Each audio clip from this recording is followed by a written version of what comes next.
an open house where you can come up and have individual conversations with myself, or Happy Welch. Happy's the city administrator, Dave Bova, assistant city administrator, Joe Steiger, he's a Ward 3 alderman.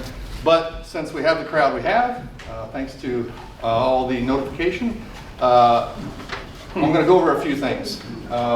One, the board and staff came together, drafted a comprehensive plan over the past 2 years. Excuse me, Mr. Bowles. Yes, sir. Anyway, over the course of that 2 years, we had 4 public meetings, and part of that was to establish some strategic goals for the city, whether that be economic development or housing, population. We've got several employers who are asking for more people, who are asking for places for their people to live. All that came together, and we established a comprehensive plan committee after the fact to look at those goals and see what kind of things would help the city achieve those.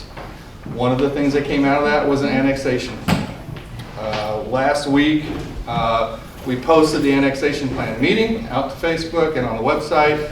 I also personally called or texted a lot of folks to tell you that this was happening. So the purpose of this meeting is to get feedback. And once I get through this, if you have questions, you can certainly come up and ask them. We can go through these maps if you want. We can take a few questions from the audience, but the point is to try to talk to anyone who has a question. I'm going to try to squelch some of the rumors pretty quickly. You can also walk around and examine the maps. This plan here is available on the city website and on Facebook. Back in the back, there's a bunch of questions I'm going to go over behind Mr. Wilkerson. If you want to take a snapshot of that, you can, but I'm going to go over them. They'll also be available on the website after this meeting. In light of the turnout tonight, again, I'm going to take a few minutes and answer some of the questions. There's also, do you have the clipboard? No. It's been passed around. There's also being clipboard passed around if you want us to email you the questions and the answers or anything else. You don't need them. If you have these, this is just a Dear Property Owner letter letting you know. Of course, I'm going to tell you the benefits of coming into the city, but there's also a copy of an annexation petition if you want. We do have a property that's interested in coming in. We've had 5 properties annexed in over the past 5 years. Again, we'll go over the maps. If I didn't answer your questions tonight, we can take them down and try to get them answered in that FAQ document that I'll send out. So I'm going to go over the questions that are posted back there. We have people come and Agree. sit on the floor and in the hallway. Come on in. There's a lot of people. If you don't have online Facebook, I get it. That's why it was in the Herald. We've talked about it in Board of Alderman meetings for probably the past 2 or 3 meetings. So I personally called, texted, messaged quite a few people in the green areas, but not everyone. As many as I could get a hold of. Some of you are here tonight. So again, I'm going to go over those questions. So we're going to start with, does the city have plans to involuntary annex? No, we do not have plans to involuntary annex. It's just a conversation. Would we like you to come to the city? Sure. While all cities in Missouri retain the ability to initiate annexation under certain circumstances, I want to emphasize there are no plans for involuntary annexation. Our focus remains on transparent communication, collaboration with our neighboring residents and industrial partners. The process for involuntary annexation is included in the annexation plan because it's a process allowable under Missouri state statute. What are the circumstances the city could initiate involuntary annexation? They vary, but include that there must be substantial public purpose, so major stormwater issues, some incompatible land use. So you want to put a rendering plant on a piece of county property in the middle of the city, that's pretty incompatible. And that annexation must be in accordance with the comprehensive plan. All annexations, whether voluntary or involuntary, may only involve property that is compact and contiguous to the existing city limits.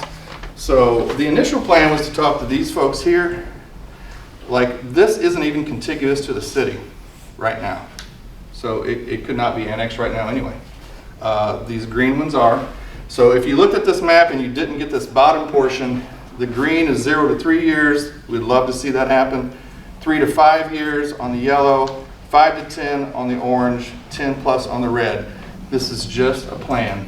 It doesn't mean it can happen, will happen, is going to happen. I think some of you have probably been around long enough that this has been talked about in the past and people haven't wanted to do it. And if that's the case, then you don't do it, okay? But in the meantime, while we think about future growth, we've been doing a stormwater study. So where's that water coming from? How can it be contained? How can we grow our potable water system? How can we grow our sewer system? If the folks who lived over here on the side of the park wanted to come in, we would need a plan for that. If they don't, they don't. But we need a plan for that. Can the city forcibly annex property without any permission? No. If for some reason the city considered involuntary annexation, there's a legal process spelled out in state statute that must be followed. The process has several hurdles, several opportunities for citizens to speak up. The board must adopt a resolution. The board must,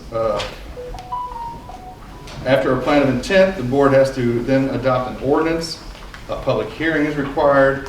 A circuit judge must declare that the city has taken appropriate measures, and then 2 elections have to be held. So there are multiple barriers to involuntary annexation. The city cannot just decide they're going to annex your property and then just go to the courthouse and do it. It does not work that way. What are the reasons we're discussing this? Again, we had those 4 public meetings over the course of 2023 and 2024 to develop the comprehensive plan. During that time, some things were discussed, like how can we continue to grow the city in a responsible way? Can we find some future residential and commercial development opportunities? There's a need for single-family housing. We're trying to address that. But there's also a need for multi-family housing, senior living housing, and workforce housing. And we need to appropriately plan for the expansion of water and sewer systems. And we also would like to add some arterial and collector routes into the city. So some opposite ways. If you've tried to come in Highway 61 in the morning at the end of Market Street, it gets pretty crowded. So adding another collector into the city, collector road, would be beneficial. Some continued reasons why we're talking about this. Last year, the city engineering firm performed a stormwater study and made some suggestions for improving stormwater flow. That came into play here not too recently. Some of that water and some of those areas that could help mitigate the flow of stormwater are just outside the city limits. So it would be nice if those areas were in city limits so we could work with them more on the stormwater containment. As property owners near the city limits continue to build property, the city would prefer to annex into the city to make those structures built, make sure they're built safely, compatible with surrounding properties, provide them with sanitary sewer should they prefer it. There are some property owners just outside city limits that have in the past been allowed to tap into the water system. As we have had some more interest in that lately, it is now required that you be within city limits to tap into the system. One quick note on that, because I saw another person came in today and asked me if I wanted to come in. I have county water and I like my county water. There's no way you can be forced to go. We wouldn't take over county water lines. County water lines are county water lines. Special road district roads are special road district roads. That doesn't change, okay? If you lived in one of these areas and you wanted to come into the city and you had county water and you lived on a special road district maintained road, that would stay the same. But unless they wanted to give those things to us to maintain. As the city works to forecast future improvements to infrastructure and plan for those capital expenditures, consideration of those areas that could be annexed is a contributing factor in the decision. And through surveys and public feedback, a strong preference for improved access to river viewing has become apparent, and that factored into that also. Some other questions that are back there.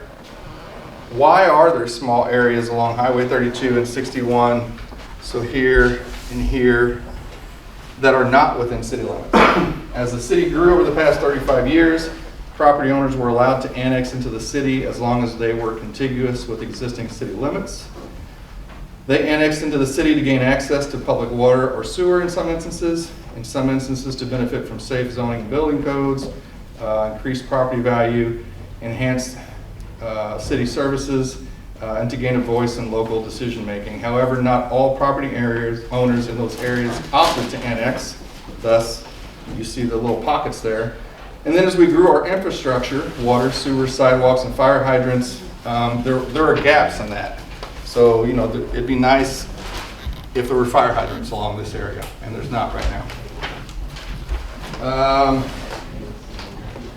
There's one here. I'm going to go ahead and answer it. I feel like the answer is no, but if I wanted to consider annexing the city, and if you do, great, would I have to pay anything? So there's no charge to file a verified petition for annexation, but we would need a copy of your legal description submitted with the application. If you do annex in, you would then be subject to city property taxes, which are currently 1.0023 cents for $100 of assessed valuation. So a $100,000 residential property would be about $190 for a year. If city and water were already near you, if city sewer and water were already near you, and you wanted to tap into the city water and sewer, there is a tap fee, as there is for every citizen. You would also have to pay a private contractor to run your service line from our main to your home or business.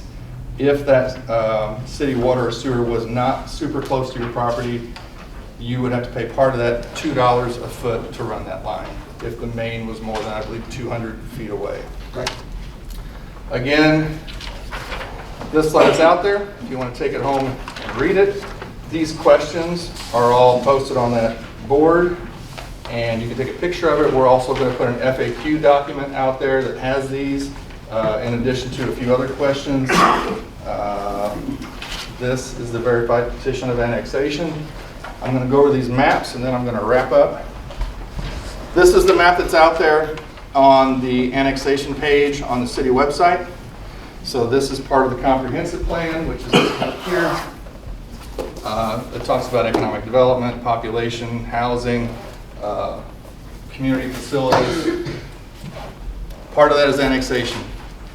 Again, the city would love to see the areas in green annex in the next 0 to 3 years, 3 to 5 in the yellow, 5 to 10 in the orange, 10 plus in the red. The areas that are green here, the little bitty ones, are also marked over here. This is a bigger map. It's also an opportunity for multiple people to look at the maps. Each one of them has a little tab by it here. And then this, I brought this up because we are getting ready to put in, hopefully a new subdivision here in the next year. If that were to fill in, and 5 or 10 years later, we'd like to expand more, we're kind of limited. So here's the city. I'm sorry this map is a little blown out of proportion. This is floodplain, obviously. This is all property either owned by industrial, mining, or utility companies. It borders approximately 5.75 miles of the city. This borders approximately 4.75 miles of the city, which leaves this here that isn't either in the floodplain, where you really can't build, or privately owned by either industrial, mining, or utility companies. So part of the reason you see the green here is we'd like to be able to offer those areas if people wanted to do something, instead of just down here. I'm sure there's some of you here tonight that own that property, and you probably don't want to come into the city. If you do, I'm here to talk with you. But that's the only area that isn't covered underwater or owned by industrial or mining areas. So it's pretty limited, the growth of the city right now. This is just an attempt to try to grow the city. It's not a forced annexation. It's just an attempt to talk with folks. That's all I got. Joe, you got anything?